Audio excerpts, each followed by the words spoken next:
you're missing some knowledge. And the knowledge won't arrive by carrier pigeon to your desk while you sit twiddling your thumbs. The knowledge will arrive because you go and do something wrong. You go out there and you say, charging points need a standard 13 amp socket. Totally wrong, but you learn from that process, I went in the wrong direction. And I have a little bit to help you guys. So I wasn't sort of, I guess I'm giving you anecdotes of things I've learned rather than, you know, the toolkit to do entrepreneurship. There's a couple of things that I've learned really. And if all you do as an entrepreneur constantly is talk, think, do, talk, think, do, talk, think, do, you move forward. So the first place you tend to do is you think. You do your little bit of idea generation. Then you have to do something a little bit. So you have to sort of take that idea and make that idea a little bit realer. You don't have to do much then, and then go and talk to a load of people. Because what you find is you get fairly pigeonholed in your thinking if you don't have external views coming into your business. So talk to a lot of people. And when I think about it, every one of these funny sort of inflection points, sort of each one of the nodes on that perfectly executed business plan I was telling you about, is a talk, think, do cycle. Every single thing there, I did something, I moved, I learned something, I thought about it again, I talked to some more people, I moved, quite frequently in 180 degrees the opposite direction to what I should have done looking back on it, but who knew. But it was actually the process of doing that which allows you to move forward.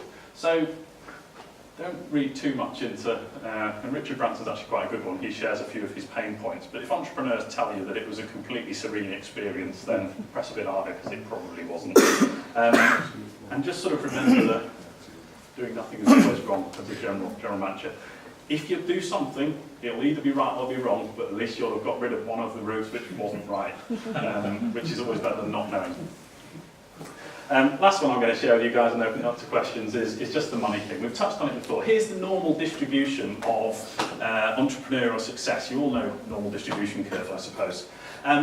The thing you have to remember with entrepreneurship is where our dear friend we mentioned before, Mark Zuckerberg, fits on this.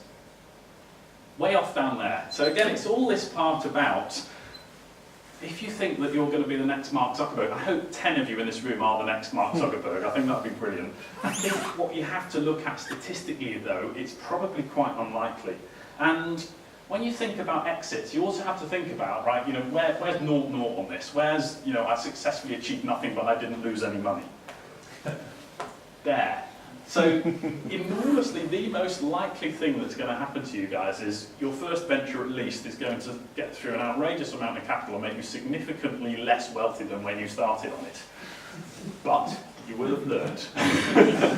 So it gives you a real chance of doing the next bit in terms of figuring out what you're going to need as the next part of your entrepreneurial journey. So my main points to you are hopefully a couple of little toys that you can use to help your thinking.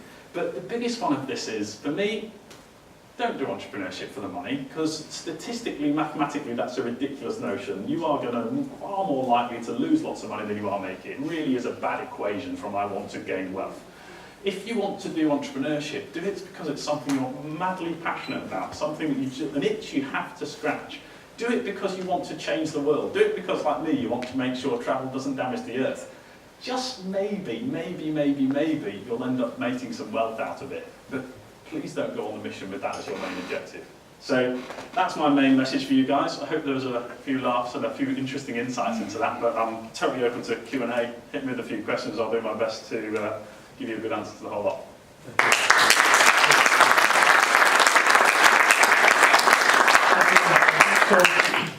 A few minutes of Q&A with Erik. Peter, you great, okay. All I ask then is if my speakers can keep their answers short. Very well. I said that. Okay, so anyone with any questions? I have one for you. What's the current sales turnover for Podpoint? Roughly. Well, we're about 6 million run rate, and we should be 10 by the end of the year, hopefully. So we're growing about double year on year at the minute. And that's with 27,000 Podpoints. Yeah, and how many employees? 73. Might have been 75 this morning. I think some new people arrived this morning. So, What's been the rate of growth on both figures? So it hasn't been smooth. Yeah, a bit like that. But Yeah.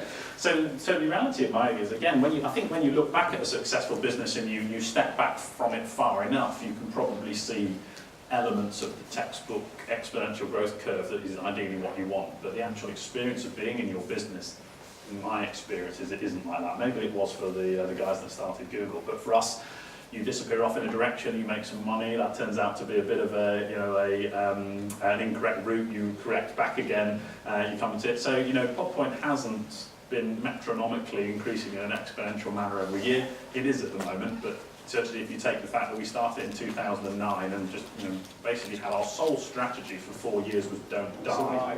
Yeah, we had no other major goal other than get to the end of each month. And that was true for 4 years. But then since 2013, it's really sort of taken off and you've got the nice growth curve. But just accept also that it's altered like that path to your goal. It's not your revenue and your profitability of the business aren't necessarily as smooth and constantly building as you hope. Was that purely because the vehicle numbers in the marketplace took up to a significant number? Yes, principally, plus a few wrong turns and errors. But the reality is, my view of an entrepreneur is if you make the right decision 51% of your decisions, you're doing exceedingly well. You will, I don't know, I'm not one of the all-star mega ones that you read about the books about, but I think as a sort of entrepreneur that's doing reasonably well, just a fraction over 50% success rate on your decision making, you're doing pretty good really. So by that rationale, nearly 1 in 2 decisions is rubbish. As long as it's just slightly less than 1 in 2, you're doing all right. Let's take some more questions. Yeah, please. I wanted to ask that given that the demand for electric vehicles has only gone up recently, what were your customers prior to now? What were your customers before? Yeah, so I think the answer there is we managed to sell our product to Tesco's who didn't have any electric vehicles, and our product really is about giving Tesco's the ability to offer electric vehicle charging to their customers. So we did manage to make hay, I guess, by being enthusiastic and explaining what we felt the future looked like to a number of larger corporate people and getting them on side. We probably benefited from people who had a bit of green budget to spend, a bit of CSR, a bit of marketing. And I once joked, and this is being filmed, so I probably shouldn't say this story, but I'll press on anyway. I once joked that if I just made inflatable effigies of a charge point, that would be a much better business originally, because these things were never getting used because where were the electric vehicles, but we were still selling them as a sort of what I call the beacon of green. I can remember, if you go back to 2010, in Berkeley Square in London, there were a whole row of about 5 charge points, and I didn't see one of them being used for about 3 years. These days, they're full the whole time. So, there has been a really important uptick. But the other thing I think that's really important coming out of that is I always knew what my long-term goal was in terms of travel doesn't damage the earth. I'm not there. But don't be so tied to your long-term goal that you can't follow the money. So in order to execute against your plan, you have to have an effective business behind you. If your business ceases to exist on the way to there because you were so welded to my principles, that ain't the right idea either. So we did some things, we sold some stuff, and we sold some of our software, we did a load of stuff which strategically made no sense in big picture, but it got us through that innovator's dilemma. To a certain extent, we'll do anything for money was the basic approach, to get the business to a point when the market took off, and then our strategy really became important. And I kid you not, for 4 years we ran the business on the sole strategy was make payroll. That was it. Didn't matter. Eric, what's the business model? Then you sell these things, do you? Yep.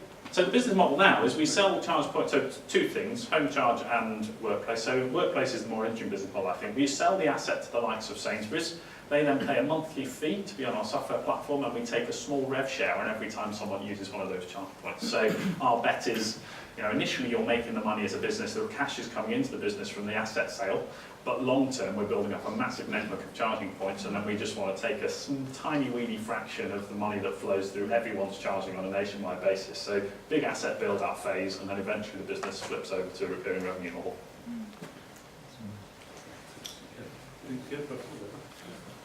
The question is for Peter. Team is important. How do you find a co-founder? You find people, you talk to people. And you talk to people, and this is a really important test for ideas anyway. Because if you talk to people, you have an idea, and you really think it's quite good, and you talk to people, particularly people who understand that industry, or that technology, and you talk to 5 people, 10 people, they all think it's a rubbish idea. You know what? Probably a rubbish idea. Not absolutely certain, probably is. If you talk to people about it and some of them say, oh, that's quite interesting, and then you talk to someone who says, wow, you know, Eric, that's the most exciting idea I've heard for years. You know, we could actually start to build a business around that. And that's what you want. You want somebody who's actually quickly comes up to the level of passion that you've got for it.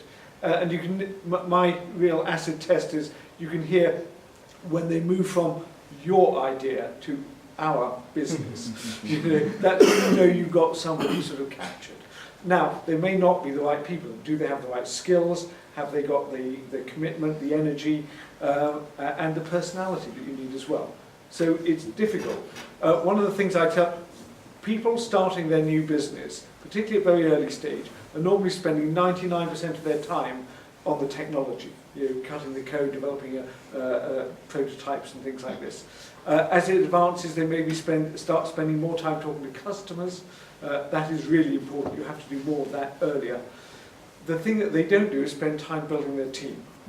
I recommend you spend minimum 15% of your time talking to people to try to get people to join your team. Can I do one other, just a really important point, because it's something which I know my MBA teams always get wrong, which is they wait too long to develop prototypes and take them out and test them with customers.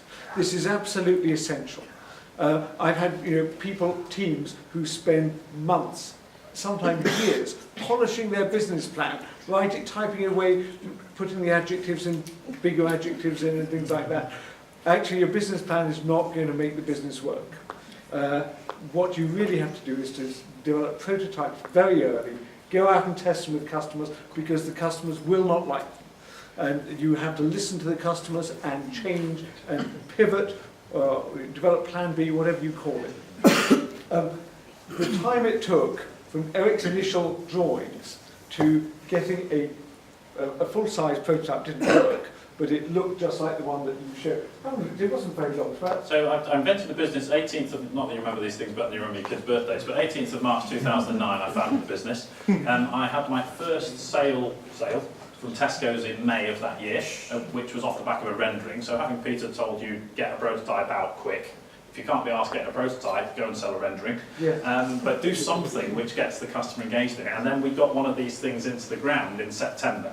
So in terms of when you think about a charging point, is a fairly complex electronic device that has a, it has a casting. The one we did had castings on the exterior, it had electronics inside, it had mobile phone communications. It's a pretty complicated thing.